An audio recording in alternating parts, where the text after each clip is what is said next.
ಮಣ್ಣಿನ ಮಗನು ಇವನು ಕೊಡುಗೈದಾನಿ, ಚಿನ್ನದ ಮಗನು ಇವನು ಅದ್ಭುತ ಜ್ಞಾನಿ.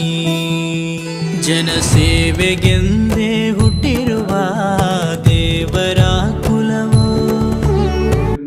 ಗುರುತಿಸಿ ನಿಮ್ಮಿಂದ ಪ್ರಪೋಸಲ್ ತಗೊಂಡು ನಿಮಗೋಸ್ಕರ ನಾವು ಒಂದು ಹಣದ ಸಹಾಯ ಮಾಡೋ ಮೂಲಕ ಈ ಒಂದು ಪ್ರೋಗ್ರಾಮ್ ಅನ್ನು ಶುರು ಮಾಡೋದು ಒಳ್ಳೆಯದು ಅಷ್ಟೇ. ನಿಮಗೆ ನಮ್ಮ ಪಿರಿಯಾಪಟ್ಟಣದಲ್ಲಿ ಸಂಘಟಿಸಲಾಗಿದ್ದ ಈ ಒಂದು ಉದ್ಯೋಗ ಮೇಳದಲ್ಲಿ ನಮ್ಮ ಭಾಜಪಾ ಗ್ರಾಮಾಂತರ ಅಧ್ಯಕ್ಷ ಆದಂಥ ಸುಬ್ಬಣ್ಣ ಅವರಿದ್ದಾರೆ, ಪಿರಿಯಾಪಟ್ಟಣ ಅಧ್ಯಕ್ಷ ಆದಂಥ ರಾಜೇಂದ್ರ ಅವರಿದ್ದಾರೆ,